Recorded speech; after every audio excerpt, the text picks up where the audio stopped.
Hello अस्सलाम वालेकुम दोस्तों। तो कैसे हैं आप सभी लोग। उम्मीद करता हूं कि आप सब अच्छे होंगे। तो फिर से स्वागत है उम्मीद एजुकेशनल हब पर। तो दोस्तों आज के इस वीडियो में हम आपको 35 क्वेश्चन जीके का करवाने वाले हैं, जो कि आपका डीएलएड एंट्रेंस एग्जाम में बार बार पूछे गए प्रश्न है। इस क्वेश्चन को मैंने क्वेश्चन बैंक से निकाल कर आप सभी के सामने रिवाइज करवाने के लिए आ चुका हूँ। बस आप लोग अपना कीमती टाइम 5 से 10 मिनट दे दीजिए ताकि मैं आपको अच्छे से रिवाइज करवा सकूं।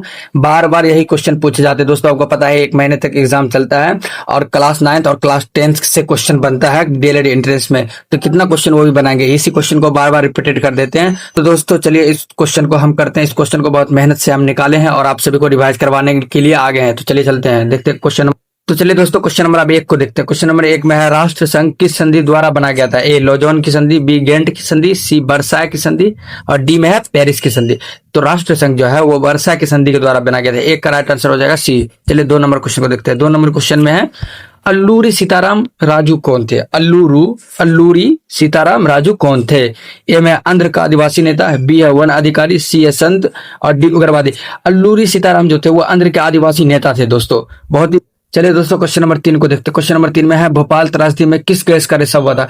भोपाल जो है मध्य प्रदेश में, वहां के एक फैक्ट्री में गैस का रिसाव हो गया था, जो कि काफी जहरीली गैस थी और उससे कई लोगों की मौत भी हो गई थी, मजदूर का, वहां पे जितने भी लोग काम करते थे। तो चलिए ऑप्शन नंबर ए में देखते हैं कार्बन मोनोऑक्साइड, बी में है कार्बन डाइऑक्साइड, सी में है सल्फर डाइऑक्साइड और डी में है मिथाइल आइसोसाइनाइड।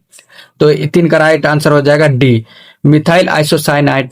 ठीक है, तो चलिए दोस्तों अब क्वेश्चन नंबर 4 को देखते हैं। क्वेश्चन नंबर 4 में है जारूसेल्स्की किस देश के राष्ट्रपति थे। ए में है तुर्की, यहाँ तुर्की नहीं तुर्की होगा, ठीक है। बी में है चिली और सी में है रूस और डी में है पोलैंड। तो जारूजेल्स्की किस देश के राष्ट्रपति थे। तो पोलैंड के राष्ट्रपति थे। कहाँ के, पोलैंड का। और इनका जो कार्यकाल था वो 1989 से 1990 तक रहा था। ठीक है, चलिए अब क्वेश्चन नंबर 5 को देखते हैं। क्वेश्चन नंबर 5 में है निम्नलिखित में से कौन एक खाद्यान्न फसल है। खाने वाला फसल पूछ रहा है। गेहूं से आटा बनता है, आटा से रोटी, ये खाने वाला फसल है। कपास खाने वाला फसल नहीं है। कपास रेशेदार फसल है जिससे रेशा बनता है, जिससे कपड़ा बनता है। आप लोग जो कपड़ा पहनते हैं वो रेशा से बनता है और रेशा किससे बनता है, कपास से बनता है। चावल खाने वाला फसल है, मक्का खाने वाला फसल है। तो कौन नहीं है पूछ रहा है। यहाँ क्वेश्चन को सही से ध्यान से पढ़ा कीजिए। तो 5 का राइट आंसर हो जाएगा बी, कपास। बहुत ही इजी क्वेश्चन था और इसी टाइप से क्वेश्चन आता है। आप लोगों को बिल्कुल भी घबराना नहीं है। मैंने खुद एग्जाम को पिछले साल क्वालिफाई किया था और मुझे गवर्नमेंट कॉलेज भी मिला और आप भी अपना एक सीट गवर्नमेंट कॉलेज में हासिल कीजिए। ठीक है, चलिए अब 6 नंबर क्वेश्चन देखते हैं। 6 नंबर में है सर्वाधिक कम जनसंख्या भारत के किस राज्य में है। सर्वाधिक कम जनसंख्या, सबसे कम जनसंख्या भारत के किस राज्य में है। तो option A Assam, B Bihar, C Goa और डी में है सिक्किम। तो सबसे कम जो जनसंख्या अभी सिक्किम में है। भारत के किस राज्य में, तो सिक्किम में। ठीक है, और सबसे ज्यादा जो जनसंख्या है वो उत्तर प्रदेश में है। उत्तर प्रदेश में सर्वाधिक जनसंख्या है पूरा देश में। ठीक है, चलिए आप 7 नंबर क्वेश्चन में देखते हैं। 7 नंबर में है भारत में ब्रिटिश ईस्ट इंडिया कंपनी की स्थापना कब हुई थी। ऑप्शन ए में 1664, बी 1602, सी में 1600 और डी में 1498। तो भारत में ब्रिटिश ईस्ट इंडिया कंपनी की स्थापना कब हुई थी। तो 1600 ईस्वी में हुई थी। 1600 ईस्वी में 1600 ईस्वी में अंग्रेज ने यहाँ पे ब्रिटिश ईस्ट इंडिया कंपनी की स्थापना किया था और वो बिजनेस के लिए स्थापना किया था। धीरे धीरे उन्होंने हमारे देश पे कब्जा कर लिया था। संपूर्ण तरीका से जो कब्जा जो किया था वो 1757 के बाद ही, मतलब कि 1757 के बाद ही किए थे संपूर्ण तरीके से कब्जा। यानी 1764 के आसपास से पूरा संपूर्ण तरीके से हमारे देश पे वो कब्जा कर चुके थे और वो बिल्कुल क्रोध शासन कर रहे थे। ठीक है, चलिए 8 नंबर क्वेश्चन को देखते हैं। 8 नंबर क्वेश्चन में G77 की स्थापना कब की गई थी। G77 की स्थापना कब की गई थी। तो ऑप्शन ए में है 1965, बी 1966, सी 1967 और डी में है 1964। तो 6 का राइट आंसर हो जाएगा 1964। कब, 1964 में ही G77 का स्थापना किया गया था। यह 77 विकासशील देशों द्वारा की गई थी। ठीक है, इसकी स्थापना G77 में, जिसमें सभी देश, जितने भी इसमें देश थे, उसका सबका विकास कैसे करना है, यही सब से रिलेटेड होता था। कौन देश कितना विकास कर रहा है, यही सब। गंडक नदी नेपाल में किस नाम से जाना जाता है। ऑप्शन ए कृष्णा, बी में है त्रिशूल नदी और सी में है काली गंडक और डी में है नारायणी नदी। तो गंडक नदी को नेपाल में नारायणी नदी के नाम से जाना जाता है। और गंडक नदी जो है बिहार में जो एंट्री करता है वो पश्चिम चंपारण से एंट्री करता है। तो मैं बताना चाहता हूँ कि पश्चिम चंपारण में ही वाल्मीकि नगर के नाम से जाना जाता है। वहाँ एक टाइगर रिजर्व है, वाल्मीकि टाइगर रिजर्व। ठीक है, ये भी ध्यान आप रखिएगा, जो कि बहुत ही इंपॉर्टेंट क्वेश्चन उससे बनता भी है। चलिए अब 10 नंबर क्वेश्चन को देखते हैं। 10 नंबर क्वेश्चन में है 2011 की जनगणना के अनुसार बिहार में प्रति वर्ग किलोमीटर जनसंख्या घनत्व कितना है। 2011 की जनगणना के अनुसार बिहार में प्रति वर्ग पूछ रहा है। कहाँ, बिहार में, ना कि पूरा देश में या चाहे को अदर राज्य में, बिहार में पूछ रहा है। तो ऑप्शन ए में 1106 व्यक्ति, बी में 881 व्यक्ति, नो में है सॉरी सी में है 981 व्यक्ति और डी में है 772 व्यक्ति। तो बिहार 2011 की जनगणना के अनुसार बिहार का प्रति वर्ग किलोमीटर जनसंख्या घनत्व है वो 1106 व्यक्ति है। कितना? 1106 व्यक्ति। यानी मतलब इसका कहने का मतलब है कि 1 किलोमीटर पे कम से कम 1106 व्यक्ति निवास कर रहे हैं। जनसंख्या घनत्व ऐसे ही निकलता है। और मैं बताना चाहता हूँ कि बिहार में ही सबसे ज्यादा जनसंख्या घनत्व है। ठीक है, बिहार राज्य सबसे पहला जनसंख्या घनत्व में इतना आगे है। चलिए दोस्तों, मतलब क्वेश्चन नंबर 11 को देखते हैं। क्वेश्चन नंबर 11 में जो है यहाँ पे क्या है, निम्नलिखित में भारत के लिए कौन सा कथन सही है? यहाँ कौन सा कथन सही पूछ रहा है? ये धार्मिक सौहार्द का अभाव है। यहाँ धार्मिक सौहार्द का अभाव यानी मतलब पूछ रहा है कि यहाँ धार्मिक स्वतंत्रता नहीं है, यहाँ अभाव है, ऐसा बिल्कुल भी नहीं है। ये धार्मिक स्वतंत्रता का अभाव है, ये भी यही हो गया। चलिए, सी में है यहाँ धर्मनिरपेक्षता का सिद्धांत है। ठीक है, और डी में है यहाँ धर्म की प्रधानता, यहाँ धर्म की प्रधानता दी जाती बिल्कुल भी नहीं। तो इसका 11 का राइट आंसर हो जाएगा यहाँ धर्मनिरपेक्षता का सिद्धांत है। हमारा देश जो है वो धर्मनिरपेक्षता है, सभी धर्म को बराबर मानते हैं। ये बहुत ही अच्छा देश है, यानी कि विश्व में बहुत ही नाम कमा रहे हैं। यहाँ पे हिंदू, मुस्लिम, सिख, ईसाई सभी एक साथ रहते हैं, मिलजुल के रहते हैं। यही तो हुआ धर्मनिरपेक्षता। दोस्तों क्वेश्चन नंबर 12 को देखते हैं। क्वेश्चन नंबर 12 में है सर्वोच्च न्यायालय में न्यायाधीशों की कुल स्वीकृति संख्या कितनी है? ऑप्शन है 34, बी 32, सी 31 और डी में है 30। तो सर्वोच्च न्यायालय के न्यायाधीशों की कुल स्वीकृति है 34। कितना है स्वीकृति? 34। 2019 से पहले जो है 31 हुआ करता था। 2019 के बाद जो है ना, इसे केंद्र सरकार ने उच्चतम में कितना कर दिया? 34 कर दिया। ठीक है, ध्यान रखिएगा। वर्तमान में कितना है? तो वर्तमान में जो है वो 34 है। 2019 से पहले हुआ करता था 31। ठीक, चलिए आप 13 नंबर क्वेश्चन को देखते हैं। 13 नंबर क्वेश्चन में राणा प्रताप सागर बांध अवस्थित है। ऑप्शन है उड़ीसा, बी उत्तराखंड, सी आंध्र प्रदेश और डी है राजस्थान। राणा प्रताप सागर बांध जो है वो कहाँ पे है? राजस्थान में। रोज से राणा प्रताप और रोज से राजस्थान। ठीक है, तो चंबल नदी पर बनाया गया है राणा प्रताप सागर बांध राजस्थान में। ठीक है, ध्यान रखिएगा बिल्कुल। रोज से राणा प्रताप और रोज से राजस्थान, चंबल नदी पे। ठीक, और ऐसे भी क्वेश्चन आपको पूछ सकता है कि राणा प्रताप सागर बांध कौन सी नदी पर अवस्थित है। ठीक है, ऐसा भी क्वेश्चन बन सकता है। बस बिल्कुल आप सभी को ध्यान में रखना है और सही से क्वेश्चन आंसर करना है। बिल्कुल भी घबराना नहीं है। चलिए 14 नंबर क्वेश्चन को देखते हैं। 14 नंबर क्वेश्चन में आधुनिक युग में प्रत्यक्ष लोकतंत्र कहाँ है? क्या पूछ रहा है? आधुनिक युग में प्रत्यक्ष लोकतंत्र। ऑप्शन है भारत में, बी फ्रांस में, सी स्विट्जरलैंड में और डी है ब्रिटेन में। तो 14 का राइट आंसर हो जाएगा इसका सी, स्विट्जरलैंड में। क्या हो जाएगा? स्विट्जरलैंड में प्रत्यक्ष लोकतंत्र। ठीक है, चलिए क्वेश्चन नंबर 15 को देखते हैं। क्वेश्चन नंबर 15 में संविधान के अनुच्छेद 48A का संबंध किससे? 48 का ए पूछ रहा है, ना कि 48 या 48 का बी। किसका क्या पूछ रहा है? 48A। ऑप्शन ए है मृदा संरक्षण, बी है खनिज संपदा संरक्षण, सी में है जल संसाधन संरक्षण और डी में वन्य जीव तथा प्राकृतिक संसाधनों के संरक्षण। संविधान का अनुच्छेद 48, इसका राइट आंसर डी हो जाएगा। वन्य जीव तथा प्राकृतिक संसाधनों का संरक्षण के लिए 48 में ये एम है। ठीक है, 48 के। चलिए अब क्वेश्चन नंबर हम देखते हैं 16 को। क्वेश्चन नंबर 16, 15 के। हाँ चलिए क्वेश्चन नंबर 16 को देखिए। क्वेश्चन नंबर 16 में है पहला संथाली जिसने अंग्रेजों पर हथियार उठाया था। क्या? पहला संथाली पूछ रहा है जिसने अंग्रेजों पर हथियार उठाया था। Option A Birsa Munda, option B Kanhu, option C Tilka Manjhi और ऑप्शन डी सिद्ध। तो पहला संथाली जो थे जिन्होंने अंग्रेज पर हथियार उठाया था वो तिलका मांझी थे। तिलका मांझी बहुत ही फेमस नेता बन गए थे। उन्होंने अंग्रेजों पर हथियार उठाया था, अंग्रेजों के विरुद्ध आवाज उठाया था। उस समय अंग्रेजों के विरुद्ध आवाज उठाना यानी मौत से खेलना बराबर होता था, समझे। और उस समय इन्होंने हथियार उठाया, सोच लीजिए कितना बड़ा काम किया। तभी तो आज इन किताबों में इनके नाम छपते हैं। 17 नंबर क्वेश्चन में पंचायती राज का वर्णन संविधान के किस अनुच्छेद में किया गया है? पंचायती राज का वर्णन किस संविधान के किस अनुच्छेद में किया गया है? तो ए में है 40, बी में है 35 और सी में है 45वां अनुच्छेद और डी में है 36वां अनुच्छेद। तो पंचायती राज का वर्णन जो है 40वां संविधान अनुच्छेद में किया गया। ठीक है, चलिए 18 नंबर क्वेश्चन को देखते हैं। 18 नंबर क्वेश्चन में है वर्ष 1948 में जर्मनी की मुद्रा का नाम क्या था? क्या पूछ रहा है? जर्मनी की मुद्रा का नाम। Option A dollar, B rouble और सी, यहाँ पे ऑप्शन में गलती हो गया, बी में है रूबल और सी में है डाइचे मार्क और डी में है पाउंड। तो 1948 में जो है जर्मनी की मुद्रा का नाम डाइचे मार्क था और वर्तमान में क्या है? यूरो। क्या है? यूरो बोला जाता है। ठीक है, जर्मनी की मुद्रा का नाम क्या है? यूरो। चलिए 19 नंबर क्वेश्चन को देखिए। 19 नंबर क्वेश्चन में है लक्ष्मी सागर झील कहाँ स्थित है? ऑप्शन है दरभंगा, बी बेगूसराय, सी चंपारण और डी है सुपौल। तो 19 का राइट आंसर हो जाएगा दरभंगा। दरभंगा में ही लक्ष्मी सागर झील स्थित है। ठीक है, चलिए 20 नंबर क्वेश्चन देखते हैं। मतदान करने की कम से कम उम्र क्या है? क्या पूछ रहा है?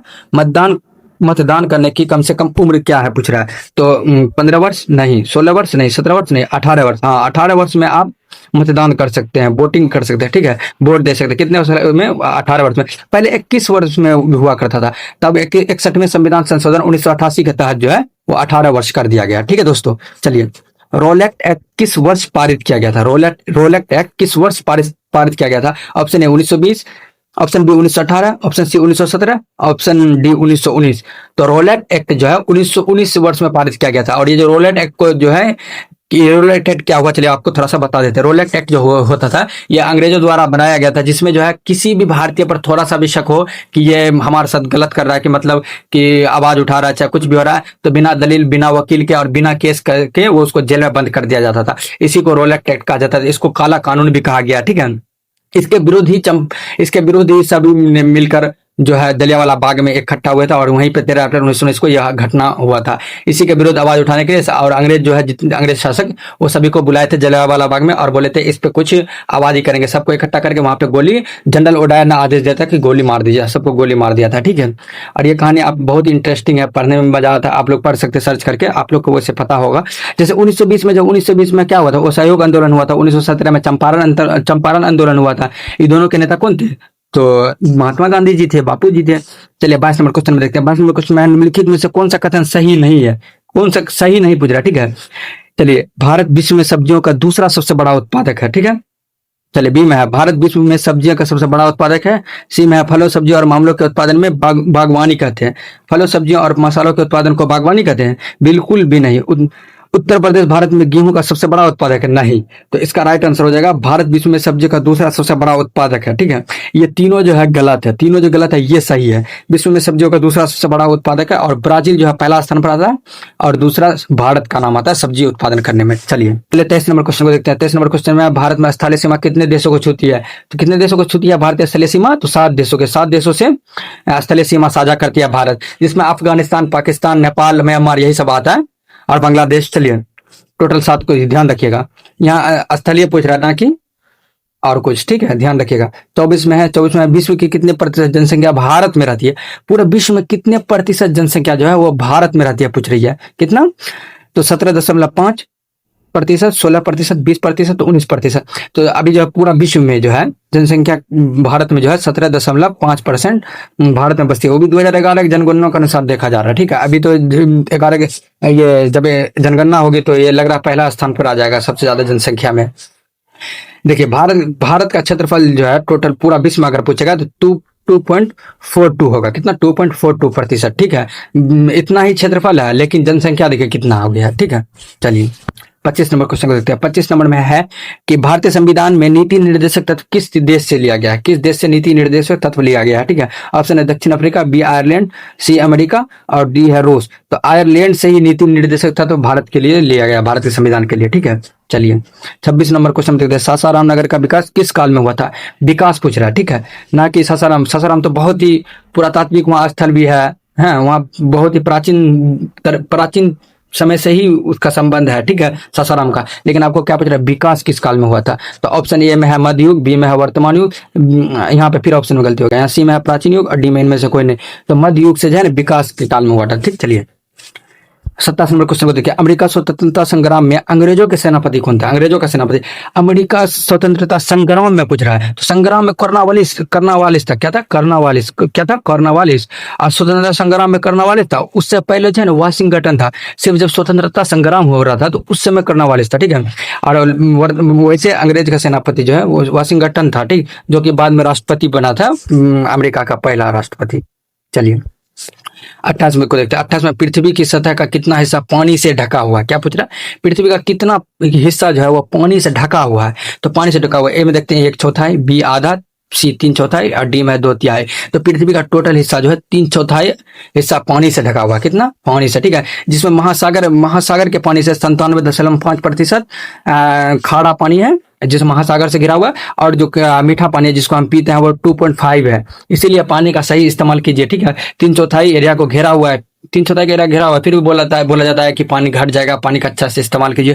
क्यों? क्योंकि जो मीठा पानी है 2.5% ही है। ठीक है, इसीलिए आप लोग पानी का अच्छा इस्तेमाल कीजिए। जहां पे उपयोग हो, जितना उपयोग हो उतना ही उपयोग कीजिए। चलिए 29 में, सूचना के अधिकार के आंदोलन की शुरुआत किस राज्य से हुई थी? सूचना के अधिकार के आंदोलन, ठीक है, पूछ रहा है। चलिए ए में राजस्थान में, बी बिहार, सी मध्य प्रदेश और डी है हरियाणा। क्या है? हरियाणा से। तो 29 का जो है राइट आंसर हो जाएगा राजस्थान से। राजस्थान से सूचना अधिकार के आंदोलन शुरू हुआ था कब? तो 1990 में हुआ था। कब? ध्यान रखिएगा, 1990 में। चलिए 30 नंबर क्वेश्चन को देखते हैं। 30 नंबर क्वेश्चन में है कि राष्ट्र संघ की अस्थायी मुख्यालय कहाँ था? तो राष्ट्र संघ का अस्थायी मुख्यालय कहाँ था? स्टॉकहोम स्वीडन में, बी जेनेवा स्विट्जरलैंड में, सी एंडवर्प बेल्जियम में और डी है पेरिस फ्रांस में। तो 30 का राइट आंसर हो जाएगा बी हो जाएगा जिनेवा स्विट्जरलैंड में, ठीक है। कब? जिनेवा स्विट्जरलैंड में राष्ट्र संघ का मुख्यालय बना था। कब बना था? तो 1920 में की गई थी, ठीक, ये भी ध्यान रखिएगा। और आप लोग बताइए कि फ्रांस की राजधानी कहाँ है? फ्रांस की राजधानी कमेंट बॉक्स में जरूर बताइएगा। चलिए 31 नंबर क्वेश्चन को देखते हैं। 31 नंबर क्वेश्चन में एक जनता एक साम्राज्य और एक नेता का नारा किसने दिया था? तो एक जनता एक साम्राज्य और एक नेता का जो नारा दिया था वो ऑप्शन ए में हिटलर, बी में है मुसोलिनी और सी में है बिस्मार्क और डी है में इनमें से कोई नहीं। तो एक जनता एक साम्राज्य और एक नेता का नारा दिया था हिटलर। चलिए 32 नंबर में देखते हैं। 32 किस संधि द्वारा जर्मनी पर कठोर एवं अपमानजनक शर्तें थोप दी गई थी? किस संधि द्वारा जर्मनी पर कठोर अपमानजनक शर्तें थोप दी गई थी? जो एक संधि हुई थी जिसमें जर्मनी पर जो है ना कठोर अपमानजनक शर्तें थोप दी गई थी। ऑप्शन ए में है पेरिस की संधि, बी वर्षा की संधि, सी है वियना की संधि, डी है इनमें से कोई नहीं। तो 32 का जो है राइट आंसर हो जाएगा वर्षा की संधि। क्या हो जाएगा? वर्षा की संधि। 1919 में वर्षा की संधि बना था। उसके बाद जो है जर्मनी पर जो है ना कठोर शासन मतलब कठोर शर्तें लागू कर दिया था। चलिए 33 नंबर क्वेश्चन में देखते हैं। 33 नंबर क्वेश्चन में निम्नलिखित में से किसे विकसित होने में लगभग 1 वर्ष लगता है? किसे विकसित होने में 1 वर्ष? चावल को 1 वर्ष लगता है? बिल्कुल भी नहीं, चावल तो 6 महीने लगता है, जानवे करते हैं आप लोग। गन्ना, हाँ गन्ना को 1 वर्ष लगता है। इसमें तीनों मौसम लगता है, ठंडी गर्मी और बरसात। और सी में मक्का और डी है बाजरा। तो 1 वर्ष जो है खेती करने में विकसित होने में जो समय लगता है वो गन्ना में लगता है। चलिए दोस्तों 34 नंबर क्वेश्चन देखते हैं। 34 नंबर में रेशम मार्ग कहाँ से आरंभ होता था? रेशम मार्ग कहाँ से आरंभ होता था? तो रेशम मार्ग चीन से आरंभ होता था। कहाँ से? चीन से। चलिए इस वीडियो का लास्ट क्वेश्चन है, चीनी उत्पादक में अग्रणी राज्य कौन है? तो चीनी उत्पादक में जो है अग्रणी राज्य ऑप्शन ए में उत्तर प्रदेश, बी महाराष्ट्र और सी में है पंजाब और डी में है असम। तो चीनी उत्पादक में अग्रणी राज्य उत्तर प्रदेश है। उत्तर प्रदेश ही जो है वो सबसे ज्यादा गन्ना उत्पादन करता है और गन्ना से ही चीनी बनता है, इसलिए उत्तर प्रदेश को चीनी का कटोरा भी कहा जाता है। तो दोस्तों आज का ये वीडियो कैसा लगा? अगर आपको अच्छा लगा है तो वीडियो को लाइक कर दीजिए एंड चैनल नए हैं तो चैनल को सब्सक्राइब कर लीजिए। और आपको किस सब्जेक्ट का वीडियो चाहिए, किस टॉपिक का वीडियो चाहिए आप लोग कमेंट बॉक्स में बता दीजिएगा, हम उस सब्जेक्ट पे आपके लिए वीडियो लेकर आएंगे। अगर आपको मेरी थोड़ा सा भी मेहनत दिखा है तो वीडियो को लाइक कर दीजिए एंड चैनल को सब्सक्राइब कर दीजिए। मिलते हैं फिर नेक्स्ट वीडियो में, तब तक के लिए जय हिंद, जय भारत।